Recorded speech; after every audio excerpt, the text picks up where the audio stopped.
Hi, welcome to the latest episode of No Code Works podcast. Today we are thrilled to be joined by Vadim Peskov, CEO and co-founder of Diffco, a leader in software development. In this conversation, we dive deep into the world of development and its evolving relationship with AI. We'll also discuss the future of no code, its impact on startups, and tackle the big question. Will AI take over the jobs of no code developers? Vadim shares valuable insights on how AI is shaping the industry and what's next for both developers and entrepreneurs in the no code movement. So let's dive in. First of all, hi Vadim. Thank you for joining us. And welcome to the show. So when I was, researching about you for this particular podcast, I saw a lot of things that you have done. You have been angel investor, and you are the CEO, co-founder of Diffco. So can you tell us about how your journey started? My journey started. It's interesting. So first of all, thanks for inviting. I think it's quite great to be here, and I think it would be a lot of fun discussion today. So my journey started in terms of the business in 2008 when I was running the IT department and I was CIO for one company back then. And 2008, so everyone like, oh, that's a crisis. We don't know what to do, etc. It's like, and I was young enough and stupid enough to say like, oh, hey, let's do a business. It's a lot of fun. Let's do the business and let's try. It was a lot of interesting things then. We pivoted probably hundreds times, and was a lot of different efforts in different vectors. But now we focusing a lot on large project development and complex systems. And a lot of AI development. But yeah, it was definitely a fun journey for sure. And it is always interesting to see how it's all progressed. Okay, that's great. So can you tell us about Diffco a little bit? So I know you guys do, software development, but any other services that you guys also provide apart from that? Yeah, so we basically focus on two things. First is large-scale project development. Typically, it's more complex type of projects. We do mostly work with growth-stage startups and mid-sized enterprises. Plus, we do a lot of work on staffing as well. This is typically for the same type of audience, so mostly again towards the large enterprises. So this is like a kind of like a simple approach. Core competency right now is AI development and building complex AI projects. We started actually on AI almost 8 years ago. Mostly back then it was computer vision, and after it's progressed to different other things. But right now it's obviously again a lot of LM work and building this into enterprise environments, helping with AI transformations. So this is a quick overview. Okay. So you are a CEO, a co-founder. So how does it feel to how does your day look like? Is it too busy? Is it frustrating? Is it something you enjoy? First of all, I definitely enjoy this, but it's old saying is like when I was thinking that I will become a boss, I will do less work, and I become a boss and I started doing twice more work. So this is mostly true. So I think like in a lot of cases, again, being a founder and again running the businesses, all the different type of businesses that I had, in my case, it's a lot of fun. And I just love doing this. And I love working with the founders. I love building the next big thing. And I think I had many of those experiences in the past. And I think this is really what is inspiring me. Again, does it take in all your time? Definitely yes. It is 12, 14 hours work days. Definitely yes. But I don't mind. I think it's just better engagement and more fun. And again, if you into these things, you enjoy this. If you looking for a much simpler life, I think it's a different approach. But I do have founders that work much less and just enjoying the life. And I think it's just a different style. Yeah, that's true. So, since you are a co-founder, you are a CEO, and it has been time. Do you feel that hey, if I would have known this 5 years back, it would have been really cool. So, do you face any challenges, and you think if I would have known that previously, it would have been great? I mean, if I'd known more things in my life previously, it would be helpful. Uh, the most I think I would probably rephrase your question in a way that what it was like the piece of advice that I would definitely would give to myself if I would be looking like 5 years back. I think core idea behind this is really damn simple. It's like try more and experiment more. Because in business, person that wins is not the most genius one and not the person with the most resources, etc. The most successful entrepreneurs is actually that just iterate more. The folks that just trying more and doing more and just basically putting things in motion much more often.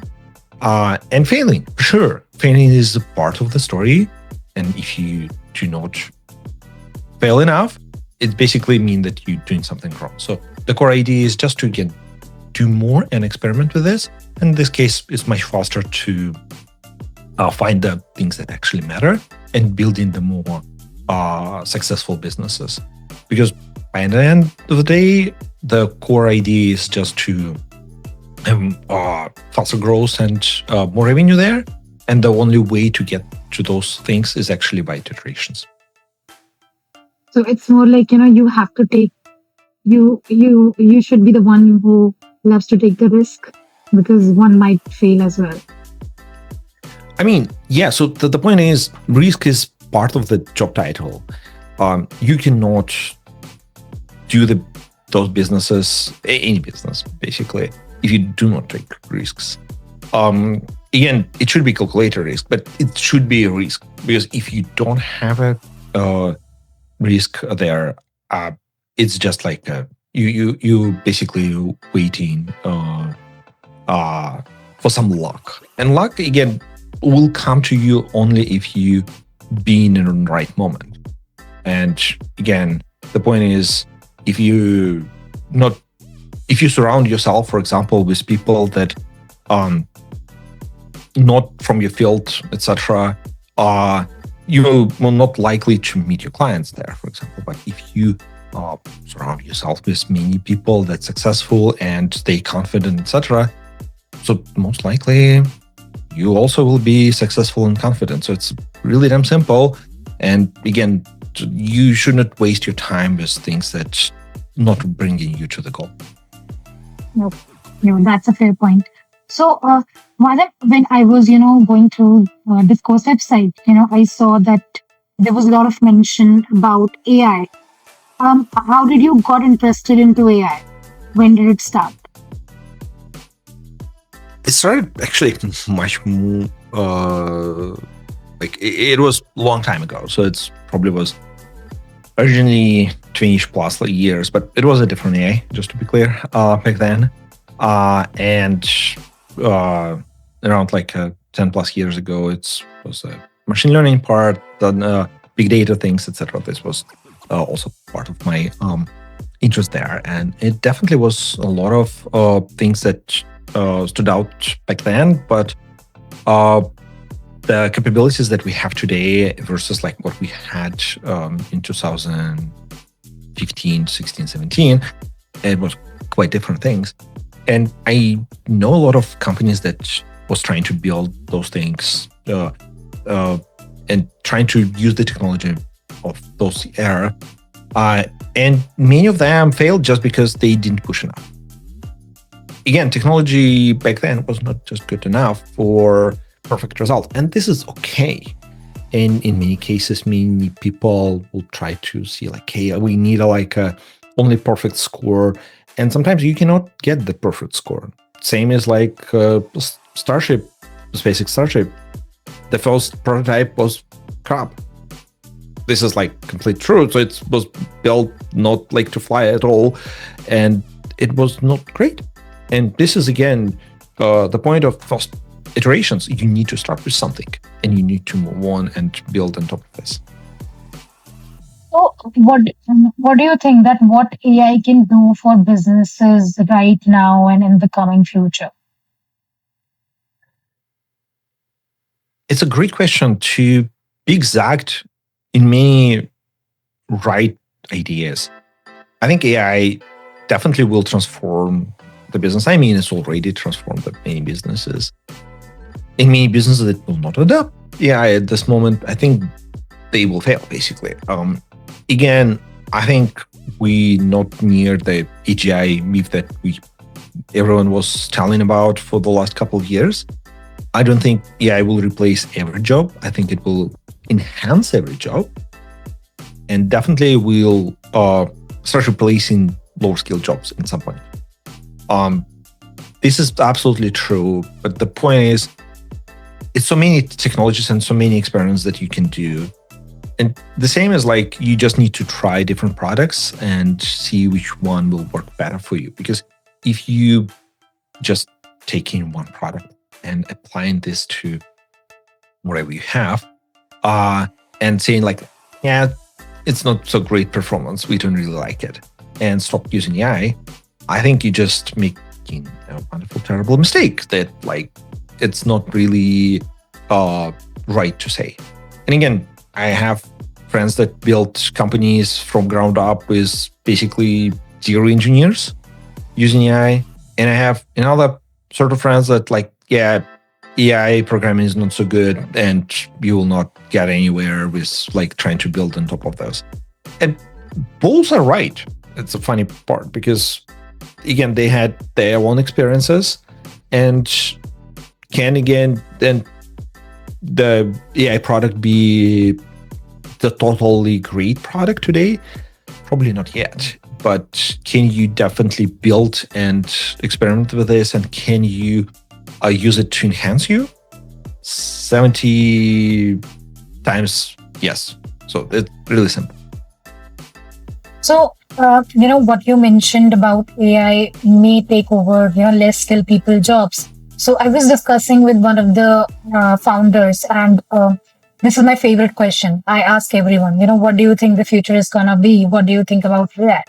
So, and they were telling me, right, that um, it will not, because AI will not be able to build fully self-fledged product, because there are certain permissions that humans will have to give, humans will have to feed onto it. So what are your thoughts on that front? Do you think that what we are doing, so right now, let's talk about no code. So no code is there, right?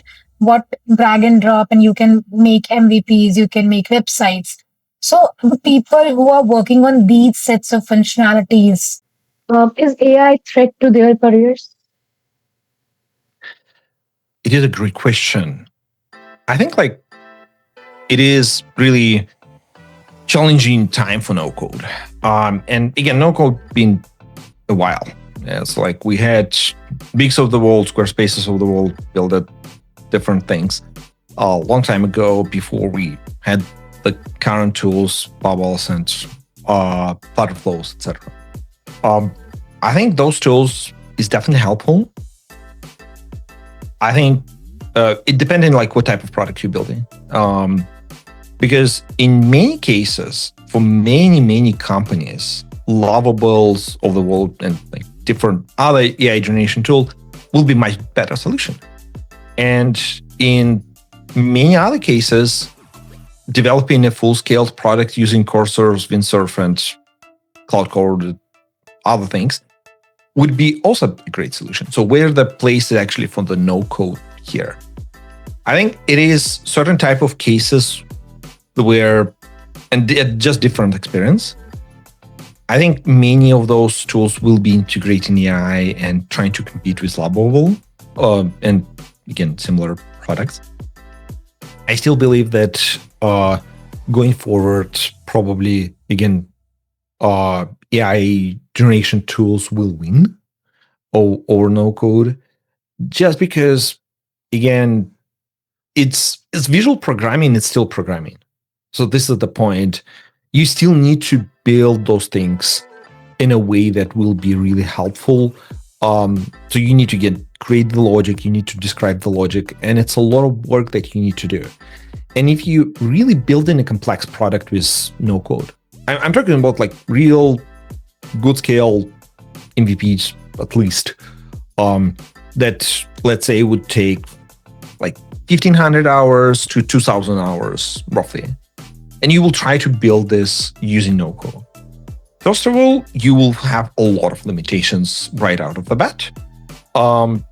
And your speed on developing with no code maybe will be like 30% less than developing it using a regular frameworks, let's say some full stacks using Node.js, etc. So does the 30% worth it? It is questionable. Can you do much simpler stuff with no code for 30% of the cost? Sure. Again, but if you need, can you get a SOC 2 compliance with Bubble? No. Can you do HIPAA with Bubble? No. Can you grow out of this? Yes, you need to rebuild this. So again, you can take other products like AppMasters or Flutterflow. Again, you take the code, but again, it's not really usable for you. So I think today in 2025, no code is still a good option for experiments. Going forward, I think it is going away. Again, probably it still will be like there for like a couple of years. But if you take a good engineers, give them unlimited access to cursors, cloud code, etc., I think you will get similar and better results with much more scalability. Again, the question is, do you need this? If you don't, no code is a right answer. If you do, and you're thinking about how you will grow out of this, different conversation. So, because you talked about the limitations and you talked about, the price and everything. So, if anyone, let's suppose I have an idea and I want to test it out, would you suggest anyone to go via no code to test that out, or would you be like, no, this you should not test because the product is not going to be apt for the users? Oh, you definitely should test. And the point is, using no code to test things, I think is good enough. Building the full scale products on those things is questionable. And again, like depending what you mean by no code, because it's a separate conversation. What platform I would say would make sense. And if you enterprise, it's definitely, again, please don't go with Bubble. Again, I know they trying to build. What is your favorite no code tool? Just tell me that. Like, what do you suggest people should, really go with? My point is, I don't have a favorite. It's not a question of the tool. It's not about the car. It's about the driver. Just to be clear. Oh. The question is like, do you have a senior engineers to do things and understand how the logic works? Because if you have those guys that really understand things, you can build things. But if you try to like hire folks that have a general understanding, don't really understand how the programming works, giving them the tool like no code tools will be actually a terrible idea. So if you remember in my old days, was a guys that we called webmasters that was building a simple websites on like 2000s, etc. They still exist, but again, less and less people use them. Again, this was kind of the same level of expertise. There was not really any engineers, and some of them, yeah, sure, but like most of them had really benign understanding of like those things. And this is the problem. You need to have really good understanding of architecture when you build an architecture. So this is why I'm saying, like, if you're non-technical founder and you take in something like Lovable, you will be much more successful than taking a Bubble. This is your opportunity to build and experiment much faster and much cheaper. Again, you will have certain type of cases when using no-code products will be a great start, but you need to understand how to use them. And you need to understand the trade-offs. Because in many cases, people will not understand trade-offs. They will start using tools. And again, same true for like complex frameworks and other tools, etc. They will take some product and try to build on top of this. It's like, great. Can we build a mobile app and use a WordPress as a backend? Yes. Is it terrible ideas? Hell yes. But can you? Absolutely. The point is, in some cases, it makes sense to do this. In some cases, it doesn't. And understanding this logic is actually the key. And again, you can use the same AI to explain and understand those things. And if you're a founder, I think this is the crucial part of not just understanding, hey, how we can build an MVP and being in the market so quickly, etc., but how we can build something that would make sense, what we're doing right now for the next year or 2 years. And if you understand that wherever you're building right now with no code will not be scalable enough for wherever you need in the next couple of years, and you're okay with this and you have budget for this, sure, this is the right tool. And the same for in like mid-size companies examples. If you just need to execute this logic and this is only thing that you need and you know that it will work and you don't need to scale this, great, this is the right solution. But if you need to scale and if you need hundreds or thousands or millions of users there, and you need to have a scalability and you need to have a control over your data, you need to have compliances, AI also is not a great tool, just to be clear, like Lovable. It would be terrible. And again, if you care about security practices, no code is best from perspective in comparison to Lovable. But if you need really complex things, again, just build a custom thing. Using acceleration, using something like Cursor, Windsurf, etc. I mean, it's really great insight because I think what you're saying is you need to first have a vision in mind what you want to build and then how you want to scale it. Even if you want to scale it, do you have money for that? What is the time frame you're looking and all these things, right? But you mentioned Lovable a couple of times. So what Lovable has achieved, right? The company that fastest crossed the ARRs and in just 8 months. So what do you have any comment on Lovable's what they achieved? They still didn't have their own AI, but then they used it and then they created, this big revenue. I mean, it's an amazing product. And I think it's actually great for many founders. I have a lot of founders that I know that used these tools to build initial prototypes and test the models. And if it works, they start building more complex stuff. And again, if I need to build right now something and I have some idea about some SaaS product or whatever, I can use this to build on top and it will be really, really quick.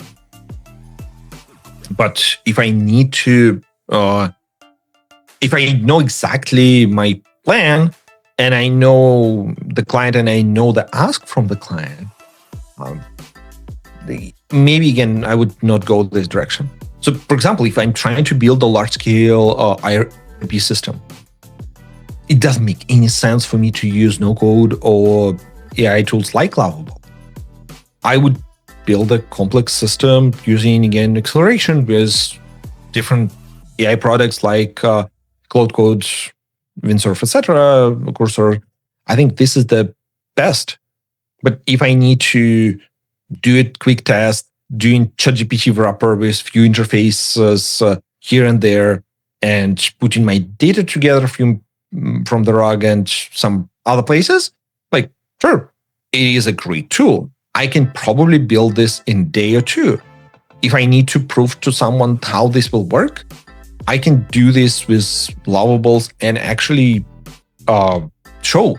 Again, I have many clients right now in enterprises that actually comes to us not only with PRDs, they will come to us with like, hey, here's our Lovable prototype that we did to show to our exec team what we actually need and how this will work. So again, it's not perfect, but it's demonstrating this. And it's like New Figma, basically. You're taking this not as a design prototype, you're taking this as a workable prototype. Yeah, Have it's you used not perfect. Lovable? Yep. Have you seen that what the backend look like? Because there are many of the platforms like Lovable where you can just open a prompt and then they'll create this good visual design for you. But then you go into the backend and you see, hey, what is this? Yeah. So again, my point is, it's not perfect. I'm not saying that it is ideal. I don't think if you're doing anything with AI or any security related data, I don't think you should touch those tools. But for prototyping, it is great. Again, if you really care about privacy, it is definitely not the case. And even again, no code is not the case in this case. Like again, it's only a few products like Upmaster, for example, that you can get HIPAA compliant and PCI DSS compliant and SOC 2 compliant. You can get Bubble compliant. It will not work. And yeah, they're working on this, etc. And they've been saying this to me for the last 2 years. It's not there. Again, I'm not saying that AI tool is ideal today. I'm not. I'm saying that will be a right competition to all of those AI tools. And if they will not adopt the same strategies, they will fail. I don't think visual programming in 2026, 2027 would make any sense. I think you will be faster generating things with AI. Can it be generating the same no-code inside of no-code tool wherever you're using? Yeah, sure. But the point is, if I need really, again, the core question is what you're trying to get in hand, what type of business you're trying to build, or what type of product basically you're trying to build. If it's complex product, you need to be clearly understanding those things. If you're just trying to do a prototyping, I think it is a fair game. Do you think any product built on such applications can scale, can get a good number of users, can really take over the market? No, and I don't think it should. And same for no-code. I don't think no-code tools is really suited for really like million users products. It's impossible. I don't think you can do this. I think in reality, what you can do, it's just build this as a prototyping tool. It's not the alternative of hiring engineers and building really good quality output. I don't think it's possible by any means. I think you definitely should have a different execution there. And I think you should treat those as a temporary solutions. The problem is when people think like, oh, we will take no code or AI to generate stuff and we'll just scale out of this. No, you will not. Again, you cannot build amazing million user products using no code tools. It will not work so well. And I mean, can it do this? Yes. The problem is it will not scale well enough. You will pay so much for infrastructure and it will fail really, really quickly. So just saying. Okay. Okay. That's a tough thing to say, right?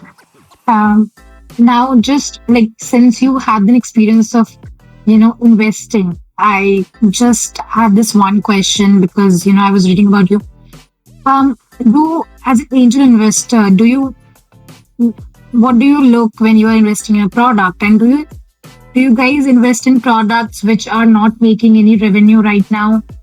Are you guys open for that, or it's just the seed funding is just in the name and you guys really refer to, hey, if this can give me money and this is generating money, then only we are going to invest in this? Can you rephrase the question slightly? Okay. So as an angel investor, right, when you are investing in any product, so anyone comes and pitch you a product, if they don't have any MRR or ARR or anything, would you still be interested in, investing in those products if you see that it has a potential? I think it depends. Like, again, I'm not doing like so early investments when they don't have any tractions. And especially now, the core, I think that they will need to have some traction. And again, it could be large enterprise products that doesn't really need your traction right away, and it's impossible for you to get the traction right away in some of those cases. And it could be okay, but it could be, again, started POCs with the clients, etc. So it could be, again, not revenue marks, otherwise, etc. But in many cases, what I would say, the core is actually having the clear understanding of the company. And again, in many cases, you can build up prototypes, you can go to the client, you can sell this product already. I would call it what basically called like credit card test. Can you not only get from the customer, yeah, I like the product, can you get him to pay for this product or prepay for this product? If this pain is real, if this pain is not so real. So I think it's another question that would make sense to discuss. But it's mostly the question of how we managing the actual understanding of what they're doing. If they, again, have the product, but no one actually interested, it's one story. But if they have a product and they have a long sales cycle, it's different conversation. And maybe it's a deep tech. And again, being part of deep tech, a few deep tech stuff as well. And in this case, you can, again, be for a long time without any revenue. And this is, again, mostly okay in this case. But yeah, again, it will depend on a company. But in general, I would say that right now you can definitely build great products really, really quickly. Okay. Okay, so this is the last question, and then we are going to wrap up. I want you to give one line of advice that you would really want to give to entrepreneurs, just from your experience. Try more stuff and meet more people, and surround yourself with right-minded folks that can drive you forward, not drag you down. I think that really makes sense because you have started and talked about this and how it helped you, right, when you started your careers, which was my first question. So I think from your experience, you have put it in a right way. So yeah, I would like to thank you, Vadim, for giving us your time and sharing your valuable insight. It was great having you on the show, and yeah, thank you. Absolutely. Nice being here, and have a wonderful day. And hope it was an interesting conversation for everyone. Thank you. Yeah, thank you. Bye-bye.